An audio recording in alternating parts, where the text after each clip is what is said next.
Well, good afternoon, listeners. You're listening to Lament of Hope podcast, and I'm your host, Danielle Richardson.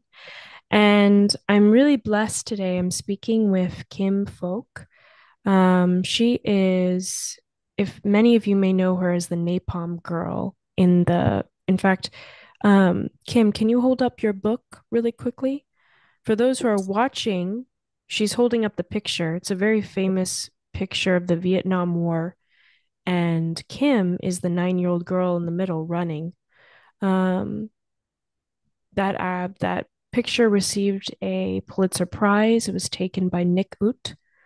Um, and Kim actually started a foundation to help children who are victims of war, like herself. Um, and so, Kim, I wanted to ask you. Oh, you can go ahead. There you go. I wanted to ask you, because I know you've been interviewed so much on this already. I kind of want to start near the end here. You've talked about this topic for so many years and have had so many interviews about the Vietnam War. And um, through your lifetime, since you're older now, was the Vietnam War the hardest thing you've gone through in your life, you think? Talking about war, I think is horrible. It's terrifying. It's because all is just destroyed. And of course, during the wartime, we suffer. And then post-war is even more to deal with. Mhm.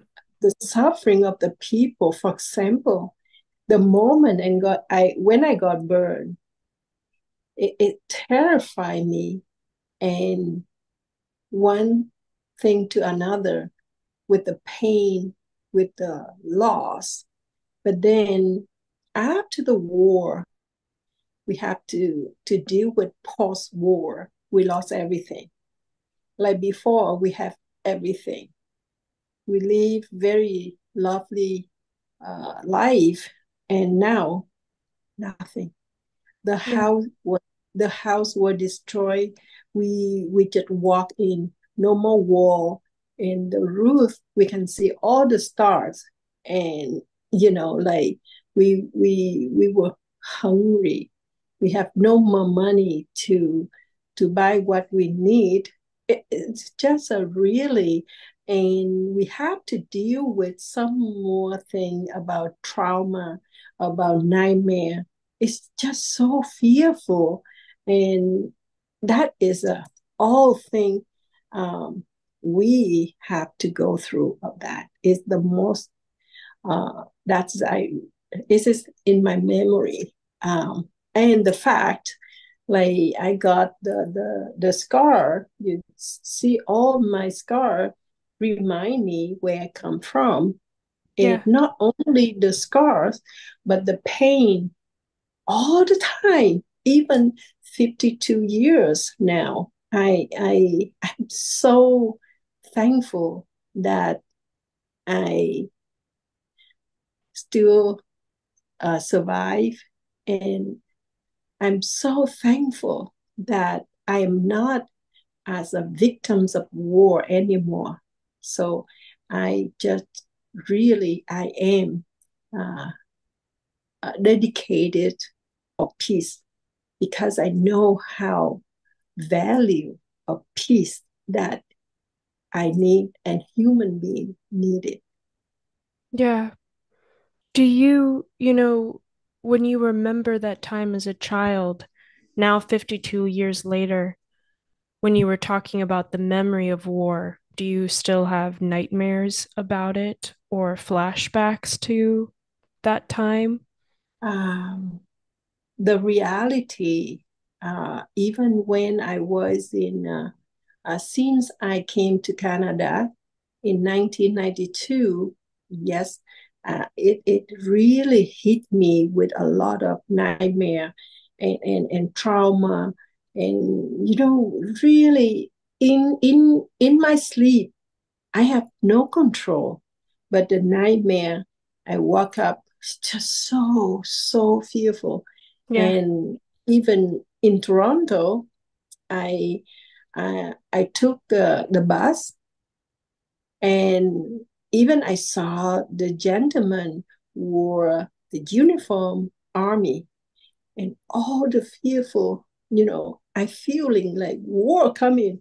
I was so scared, but I always pray, God, help me, because that is something you cannot control that, Yeah. you know. True. And the the fact that I always working on that. For example, one thing, when I saw that gentleman or uh, the uniform army, and then all the fearful war coming, and I have to turn my face around, and I didn't want to see him anymore, and I speak loud enough my ear can hear my voice. Kim, not true. You are in Canada, you are in Toronto. It's no war, not in Vietnam. Is a liar. And I wanted to bring me back with the fact I am in Canada, and I didn't let my, like imagination or something, it bring me back Yeah. badly, that I have to work. And then I never allow myself thinking about negative, thinking about positive. And of course, the number one, I have to pray a lot. God help me and show me, give me a wisdom how to deal with that. Yeah. The number one I deal with, I not allow to watch the war movie, Okay. something Yeah. fighting and violence. And I love to watch, I love Lucy, all comedy, like Yes. Mr. I Bean. love Lucy. Movie. Yes, I love to laugh and working on that way, or something like nightmare. I have no control of that, but then because I didn't watch the a violence movie, or or fighting movie, or whatever, angry or fighting, I just avoid that. So that has helped me in my mind, in my soul. I'm not thinking about that, not allow me. Okay, one thing I have to tell you, I learned from the past, but I'm not living in the past. That helped me. If I living in the past, it just remind me all the time. Like Hmm. the wound, the bomb exploded, I'm running and hurt and crying. It just like yesterday, you know. And Yeah. so I pray that God give me strength and mercy and help me to overcome of that bad memory. But I can learn from that. I can talk about that.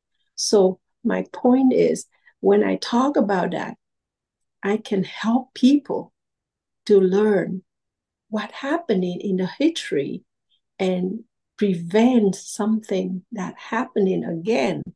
And so I fulfill about my dream, that helping people. That is the point. That is my purpose. Because I growing up after the time in the hospital, the all the doctors and nurses, they were so wonderful people. They inspire me. And it's from that built up in my mind, in my heart. I wanted to become a doctor. I just want to help people like they are helping me now. And so that's I had a dream, and I want to make my dream big by trying to study very hard by myself. And then of course my family helping me a lot. They just let me study, not doing anything else. But I never take advantage and I focus on study, study. And that is a dream to help people. Still, uh, I really always say, keep my dream still alive. And so I can do something else instead of doctor because I couldn't be a doctor anymore. So I still fulfill my dream as helping people. And for me, helping people, but I have to help myself. All the point that all the nightmare or trauma, I have to help myself to be above of that. Yeah. You get it? Yeah. Above of that, not living with that. And so, inside, by God help, I just be strong inside, and I can help continue daily life. I can help others. And right now, I I travel and help children and people, teenagers. I can see anyone when they face with tragedy, they have the same thing, nightmare, trauma. Most of the people they do, and I had been there, and I know how hard it was for Yeah. me to deal with it. And so that's why I suffer with that physical, mentally, emotionally, outside and inside everything.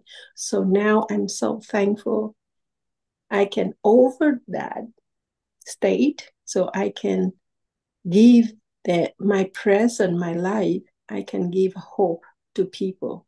Look, that little girl, she can learn, and you can learn that, Yeah. that is how I have to deal with nightmare and trauma. And now no longer, I don't have I don't have any more trauma and a nightmare anymore. I conquered them. Wow. Thank God for that. When was the last time you had a nightmare? Was it several years ago? Oh, it's long, long time ago. I didn't Wow. have. Yes, yes. I overcome of that because I work on that. I'm not just uh, let it be, never be healed, but I have to work on that. Yeah. You mentioned the burns, they still hurt and are painful. Yes, this is like my situation right now. I had been 13 laser treatment with Dr. Gil Weibel in Miami. Uh, those laser treatment is helped me uh, reduce the pain. Okay. Like before that, I have about 8, 9, 10 out of 10, but now I still have like 3, 4, 5 out of 10, and I can manage that. You know, it's a miracle. But for the pain free, not yet. Yeah. Is that something that can be possible, you think, or Yes, I have hope. I always have hope. yeah, that it will change? Yes, that because before you see how many years I deal with the pain, uh, it is almost every time when the weather change or I just unsudden move and oh the pain it came to me is like sometimes unbearable, and I pray I'm ready. God, Lord, Yeah, take me home. I But understand. I say if you still let me be here in this earth, just do a miracle for me. So my pain, I can manage that. I can motivate it. Yes, but I was I gonna say, always fight. Yeah. you mentioned God many times, Yes. and it seems God is integral, like really a part of your healing journey. How did you come to know God? Did you know him as a child, or was it after Vietnam? Or Yes, that is a good thing. I was raised in the Cao Dai religion that created in Vietnam in 1925. So it's very strong.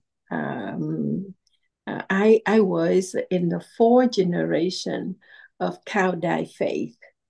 Hmm. Um, so when I What got is burned, cow dive faith? uh, yes, you can Google it. CAO at one word, cow, and a second word, DAI, cow Okay. dye.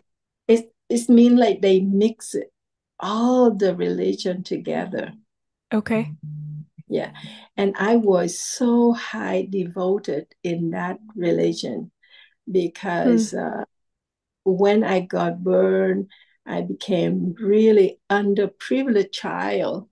I learned that they just say I have to suffer that because the life before I was so mean, and this life I have to suffer. I say no way.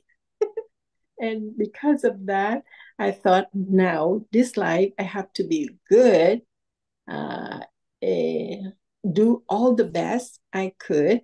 In order next life, I become the better life, and then anyway, in my heart, even a child growing up as a teenager, I never thought bad words in order to speak it out from my mouth.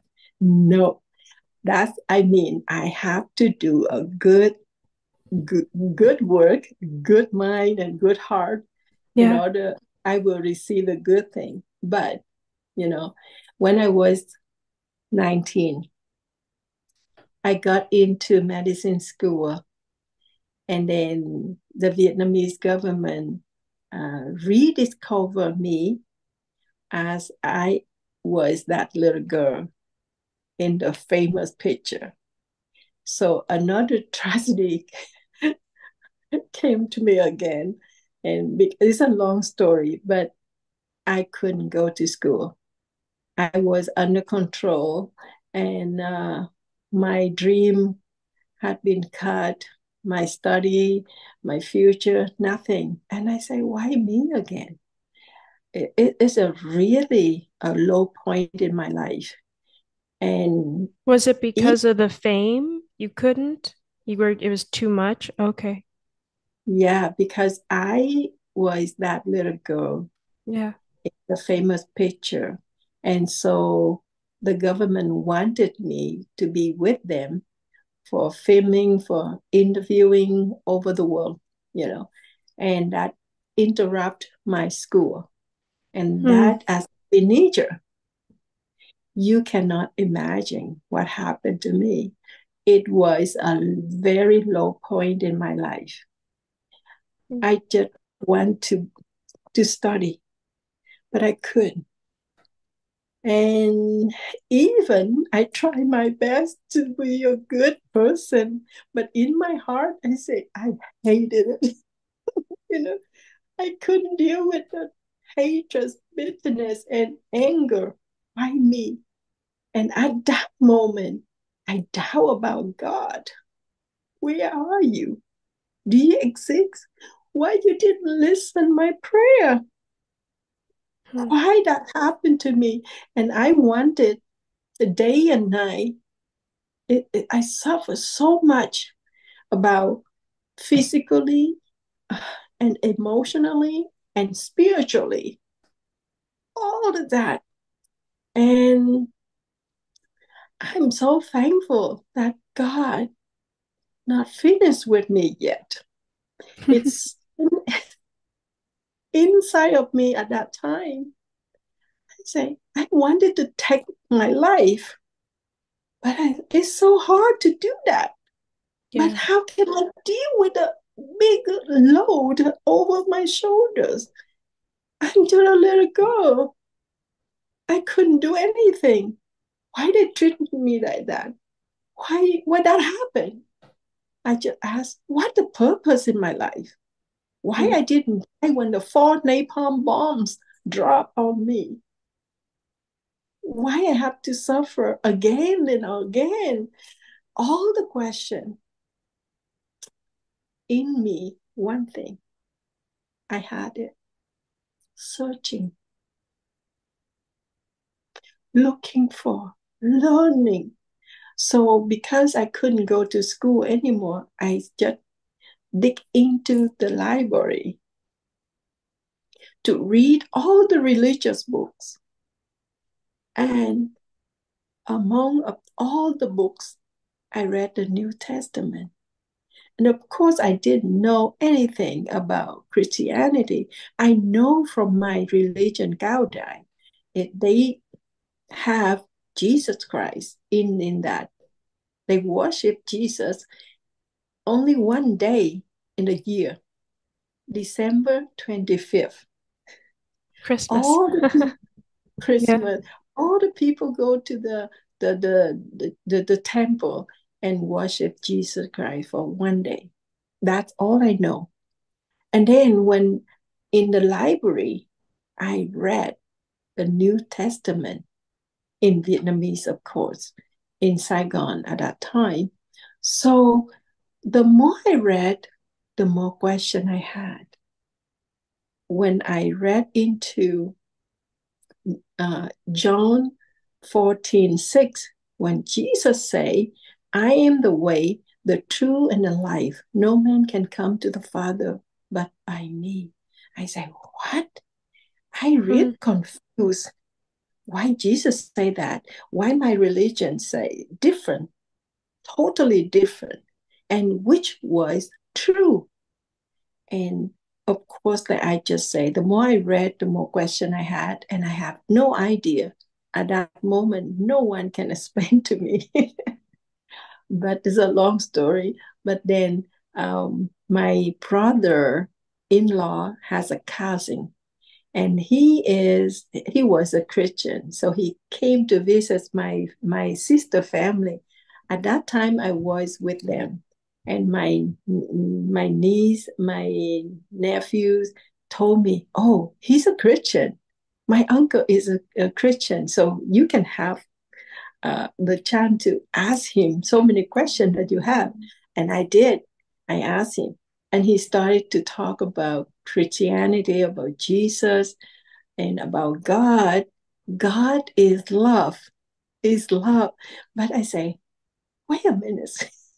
You say God is love, but why he allowed me to suffer that much?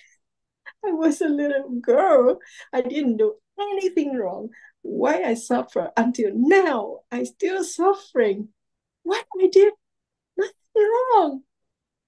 And he couldn't convince me, convince me, convince me. And then, okay, he invited me to the church to to to learn more about Christianity, and I'm glad I went. And then I went. Uh, I I at that time, I really want to have a friend that I can talk to, and I can share with my burden inside. Then, anyway, I went to church. And then one day, I remember I just tried God. I just sit in the backyard of my sister family, and with all my heart, with all my voice, with everything, all my soul, I just look up at the sky, and I yelling out, "Are you real? God, do you exist somewhere? Please help me. I need it. Someone. I need a friend, you know." And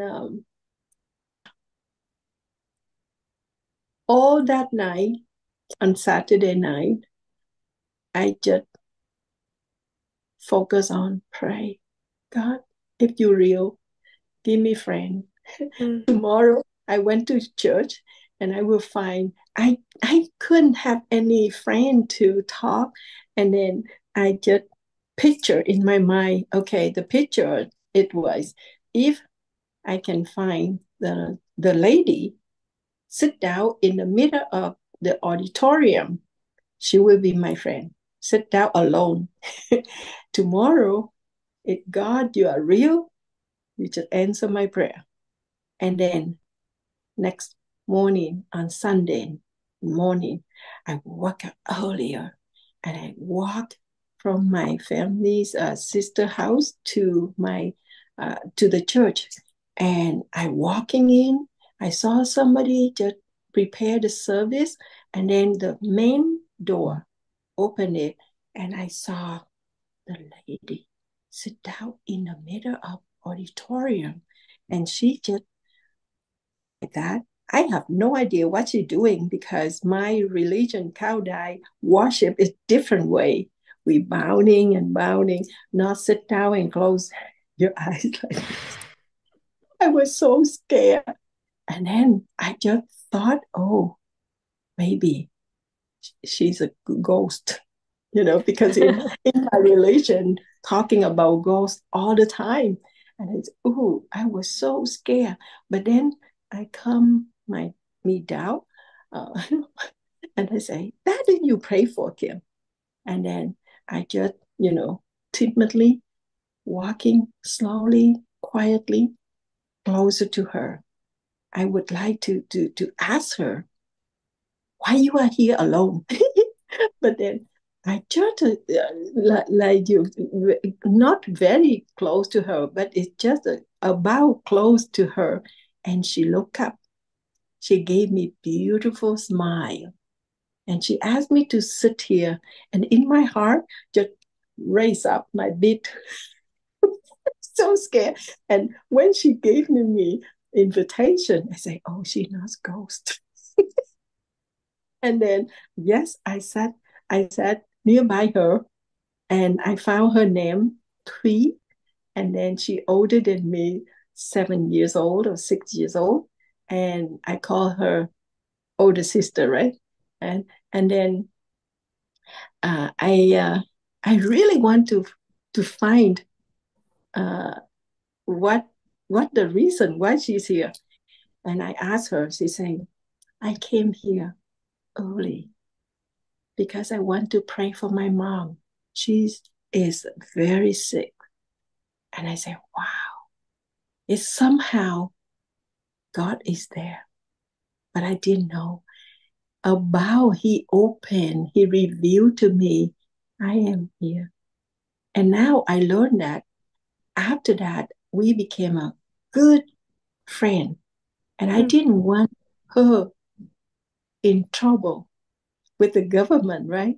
Because the government watching me and they watching all people around me who I can make a friend influenced at that time for me.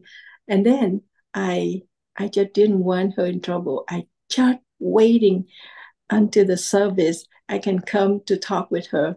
And then we didn't have any time, long time outside, just in the church. Hmm. And I went to church because two reasons. I have a friend and my curiosity. I months and months and months. I say, wow. Somehow she started to pray for me, and then in Christmas time, when the pastor talking about why we celebrate Christmas, even in Saigon, even in Vietnam, but over the world. And so, because a baby Jesus came to the world, and then later he died on the cross to pay for our sin. If anyone open his heart to Jesus, and then Jesus will come to his heart, bringing peace and take away any burden. I said, wait a minute. Pastor spoke to me. That person is me. I needed peace. I needed someone come into my life, take away my burden. And then, wow, at that moment, my heart said, yes, You did it. And I came to the altar and I just opened my heart, accept Jesus Christ as my personal Savior. And of course, after that, it's an amazing turning point in my life. At the 19 years old, at that time, in the middle of nowhere that I could turn around to have hope, to have peace, to have joy, all the darkness. So that moment, I started to break God through Jesus' name. And that my faith, the more I pray, the more peace I have. God is so real to me. Of course, all the gods that I've worshipped before, I stop. I just respect them, but not worship. That is totally different.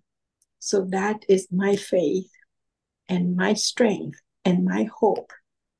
It turned my life around from darkness to light. And it transformed me from hatred to forgive, from love, from hate to love. And everything I just started towards trust and obey. And a miracle happened in my life. It's miracle one to another. And with the idea, since I got burned, I deal with the very ugly scars and the pain both. So became 10, 11, 12, teenager, growing up daily. I never thought one day I have a boyfriend, get married, and have the normal family. Never think about that. Never thought about that.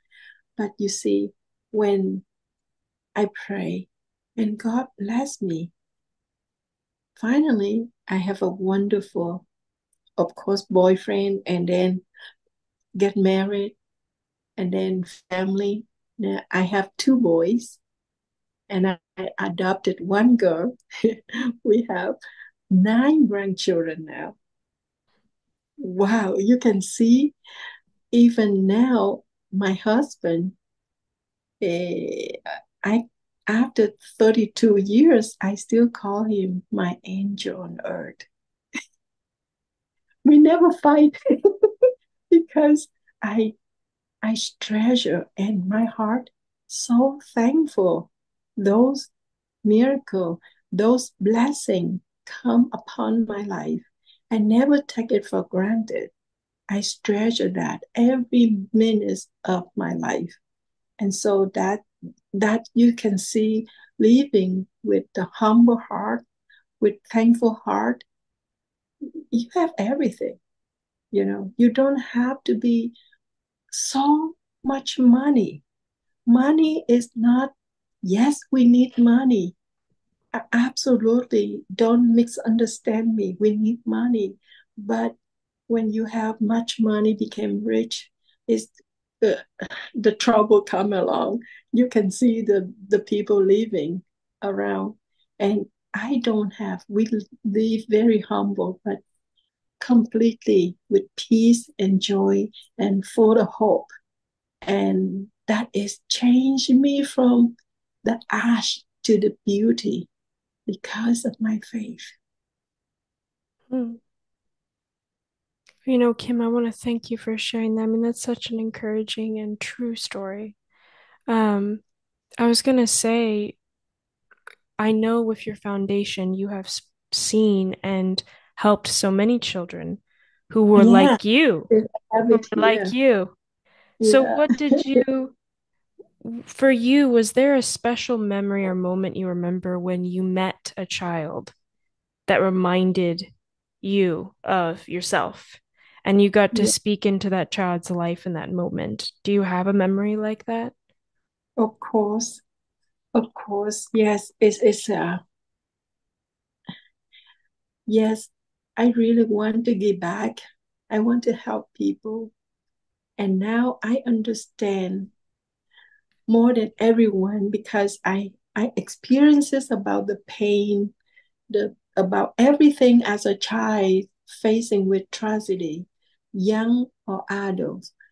Okay, so I have a wonderful a story that I tell you. She's not a child, but you have to understand that I have that impressed that I got burned. So I have the pain all the time. So when I see the people get burned like me, it's a really that my weakness. I don't want to let that memory bring me back Mm. and take away my reality because Yeah. somehow I'm human, you know. When they Mm. invited me to get into the burn unit, oh, I have to fight. And Laura, help me because that is my weakness. I don't want to see anyone to suffer like me, especially for burn. But everyone just encouraged me to go, go, go, because you need it. We need it.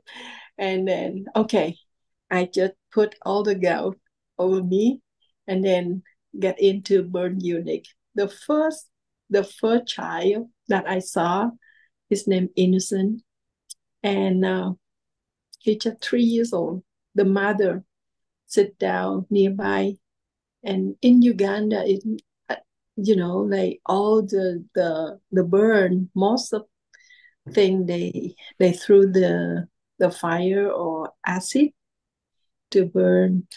And as a child, he just lie down. It make me remember myself and the mother. It's just so hard for me. And the next door is a story. The next door, the the the adult, not a child. She got burned by her husband through the acid because she somehow she that has happened, you know, and she wanted to take her life. She stopped drinking, eating, and it was so hard for the nurse and the doctor who was around her to encourage her and take care of her. But because in my mind, in her mind, just I want to die. Mm. It Yeah. like she had no hope, and then but she got burned, terrible burn, even her face, but her eyes you can see. Then I You have said, my and I'm sorry, Kim, you said she was burned how? uh, her husband threw the acid over her, and she got burned On purpose. on purpose. Oh, Yeah, okay. yeah. And then almost the nurse give up, but try their best. But then I remember that I have a picture. I talk with her, and I say very simple, I am that little girl. And I show her my scar over my back, my arm. And you see, as a little girl, I saw her, I show her my picture. She look at that, just be quiet, just quiet, just look at that. And then I talk and talk for 10 minutes. I say, can I pray for you? That little girl have hope. Now I'm here. I can talk with you. I understand you all that I can say. Um, and I offer her my prayer. And the nurse, me, pray over her. So Hmm. she just take it in, but she not at that moment not react anything. But then after prayer, I left. Right? What happened? the nurse called and said, Kim, you gave her hope. Because after that, she stood up, she walked in the hall of the clinic, and she changed her attitude, eating and drinking. No more the same like situation before. And Wow. she tried to change her life because your picture, because you're suffering, and she saw you as a real person. And then you see, that is a deep memory for me. I can give hope to people who just suffer like that. I'm Mm. so thankful to be alive. I mean, your story, it's amazing because scripture does say beauty from ashes. You said that before. And getting to see your pain, your struggle that you experienced, and then the Lord bringing you to a place where that pain and struggle is now a tool for you to use to talk to people and to encourage them and to tell them about Christ. And so, what was so painful while still having those triggers that you were talking about and those difficulties is actually something that you are grateful for as opposed to hating. And that is such a powerful story. And I think that affects so many people because we were talking about this earlier, but we don't live really in a culture of gratitude. If something's bothering us, we get rid of it. Or if it's not makes us comfortable, we don't do it. There's a lot of, um, there isn't a culture of resilience or, pursuing and perseverance. Um, and gratitude, especially, is not something that we look at all. But Kim, I want to ask one last question. I want to be respectful of your time, and I know you have a lot to do. Um, what um